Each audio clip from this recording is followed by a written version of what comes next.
کوهاټ کې څو ورځې مخکې هغه ډیم کې کښتۍ ډوبه شوې وه د ماشومانو 50 ماشومانو دا ډوب شوي وو تاسو به کتلي وو زه هغه جمعه باندې کرک ته تلم جلسې ته زه د مدرسې ته ورغلم ډېره دردمنده صالحه الله دې موږ مزید د دغسې صالحاتو نه وساتي او ویلي وایي دلته لویه تعزیتي اجتماع جوړه وه ما پکې بیان کوو ضمناً ویمه تاسو به اورېدلي وو دې کې دا نور ټول ماشومانو لاسونه یوه ورځ بعد یا 2 ورځې بعد ویستي وو د یو ماشوم حافظ قرآن لاس ورکړو دی پسې ټیمونه ګرځېدل اپریشن شروع په ډیم کې دننه دغه ماشوم په لاس وسي 2 ورځې 2 شپې د دغه ماشوم شوي دي د تعزیت په دوران کې اطلاع راغله دغه ماشوم لاس میلاو شو را ویستلو تاسو په دا میډیا باندې کتلی وو پر سوشل میډیا باندې به شاید بعضو ملګرو کتلی وو هغه ماشوم لاس هغې د اوبو نه 2 ورځې 2 شپې بعد راویستلو هغه روغ جوړ و هغه پړسېدلی نه و هغه روز شوی نه و د یو ځینو مدرسو جومات درسګاه په هر قیمت باندې آباد ساتو انشاءالله دویم طرف نن تاسو وګورئ محترمو تاسو بچو ختمونه کړي د قرآن یې ختم کړی ستاسو بچیانو وړه دوره وکړله مشکات شریف یې ووایو ګورئ محترمو کله خو سوچ وکړئ یوې خبرې ته د یو چا په بچی تکلیف وي یو څوک دې دا بچی د تکلیف نه بچ کړي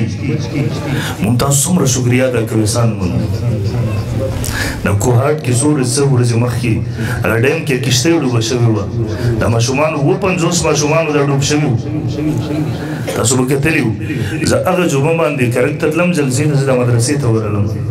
ډېره دردمنده صالحه وه الله دې موږ مزید د دغسې صالحاتو نه وساتي او ویلي وایي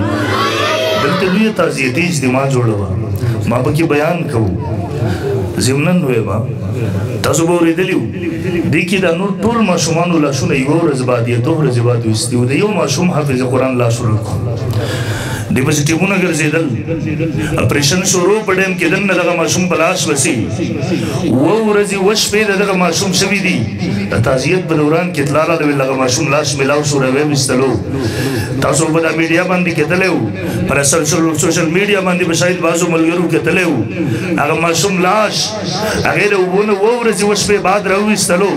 هغه روغ جوړ و هغه پړسېدلی نه و هغه روز شوی نه و هغه خراب شوی نه و رب ذوالجلال دنیا ته ورښودل یا خو د یو انسان لاس اوبو ته ورولوېږي 24 غنټې کې هغه وپړسېږي خراب شي یا د دین او د قرآن یو طالب 3 رات بعد اگر ډیم نه راوچتئ اوبو نه راوچتئ هغه جسم روغ جوړلی رب دنیا ته د دین د طالب او د قرآن د طالب اعزاز او اکرام ورښایي